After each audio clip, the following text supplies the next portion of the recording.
कधी कधी काय होतं की लहान मुलं ड्रायफ्रूट्स खायचा खूप कंटाळा करतात। मग अशा वेळी ही रेसिपी घरी तुम्ही नक्की ट्राय करून बघा।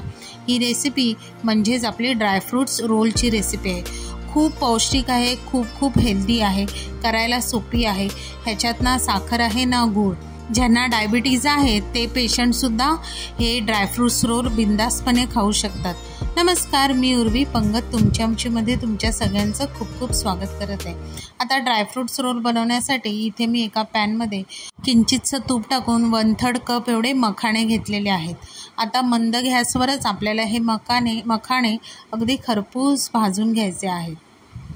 आता मखाणे आपले भाजले की नाही हे ओळखण्यासाठी तुम्ही एक मखाणा हातामध्ये घेऊन असा बघा दाबला की मस्तपैकी असा तुटला पाहिजे, याचा अर्थ आपला मखाणा भाजून झाला आहे। आता मखाणे काढून त्यातच थोडंसं तूप घालून 1/3 कप एवढे काजू, 1/3 कप एवढे बदाम, पिस्ता, अक्रोड हे सगळे मी आधीच बारीक करून घेतलेले आहेत। आता हे सगळे एकत्र मिक्स करून आपण ह्याला हलकंसं गरम करून घेणार आहोत। एक लक्षात ठेवायचं की ह्यामध्ये आपल्याला कलर बदली नाही करायचा। आता मखाणे थंड झाले की मिक्सरमध्ये त्याची दरदरीत पूड करून घेऊया। आता सगळे ड्रायफ्रूट्स भाजून झाले की पुन्हा त्याच तव्यामध्ये मी थोडंसं तूप टाकून 1/3 कप एवढं भोपळ्याच्या बिया, 1/3 कप एवढं खरबुजाच्या बिया आणि अर्धा ते 1 चमचा एवढं खसखस हे सुद्धा आपल्याला साधारण गरम करून घ्यायचं आहे। आता हे सुद्धा छान गरम झालं की त्यामध्ये मी 1 चमचा एवढं तूप टाकलेलं आहे आणि पाव किलो एवढे खजूर घेतलेले आहेत। यामधल्या बिया आपल्याला काढायच्या आहेत आणि खजूर छान असे नरम होईपर्यंत आपल्याला हे बारीक गॅसवर भाजून घ्यायचे आहेत। अगदी 5 ते 7 मिनटात इथे खजूर आपले छान असे नरम होतात।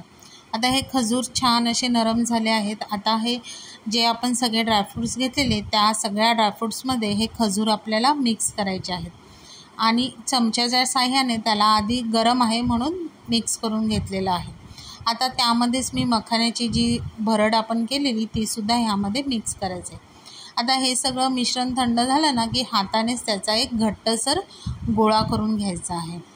आता तो गोळा काय करायचा, एक बटर पेपर घ्यायचं, त्यामध्ये थोडेसे खसखस घातलेले आहे आणि थोडेसे पिस्ता, हे टोटली ऑप्शनल आहे, पण खसखस लावल्यावर हे जे रोल्स आहेत ते दिसायला छान अट्रॅक्टिव्ह वाटतात। आता ह्याच सगळ्या खसखस आणि पिस्त्यामध्ये हा जो आपण रोल केलेला आहे तो त्याला सगळं व्यवस्थित घोळवून घेणार आहे।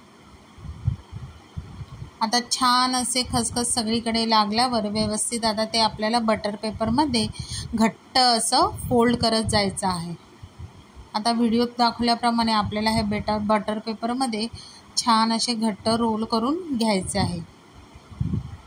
आता हे टाईटली सिक्युअर राहण्यासाठी इथे मी साधा रबर लावलेला आहे दोन्ही बाजूला। आता हे रबर लावून आपण हे फ्रीजमध्ये साधारण 1 तास तरी सेट होण्यासाठी ठेवायचं आहे।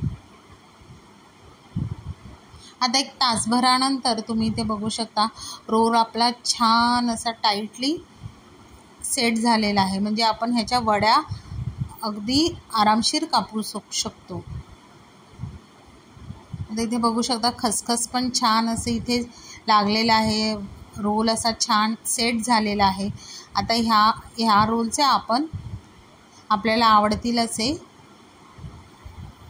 रोल कापून घेऊया। आता शक्यतो इथे रोल हे पातळ कापले ना तर हे खायला सुद्धा टेस्टी लागतात।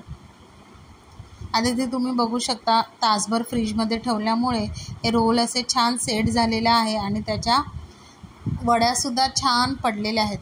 आता तुम्हाला इथे जर हे रोल बनवायचे नसतील तर तुम्ही त्या मिश्रणाचे लाडूसुद्धा वळून घेऊ शकता, म्हणजे तुमचे ड्रायफ्रूट लाडू तयार झाले। आता एक तुम्हाला मी वडी तोडून दाखवते, किती छान आहे ना, वाटते पण छान आणि खायला त्याहूनही सुंदर। पण तुम्ही नक्की ही माझी रेसिपी घरी ट्राय करून बघा। तुम्हाला रेसिपी आवडली की नाही हे प्लीज कमेंट करून सांगा। रेसिपीला लाईक करा, शेअर करा, चॅनलवर नवीन असाल तर चॅनलला सबस्क्राईब करा आणि अशाच नवीन व्हिडिओच्या नोटिफिकेशनसाठी बेल आयकॉनला प्रेस करायला विसरू नका। तोपर्यंत मस्त राहा।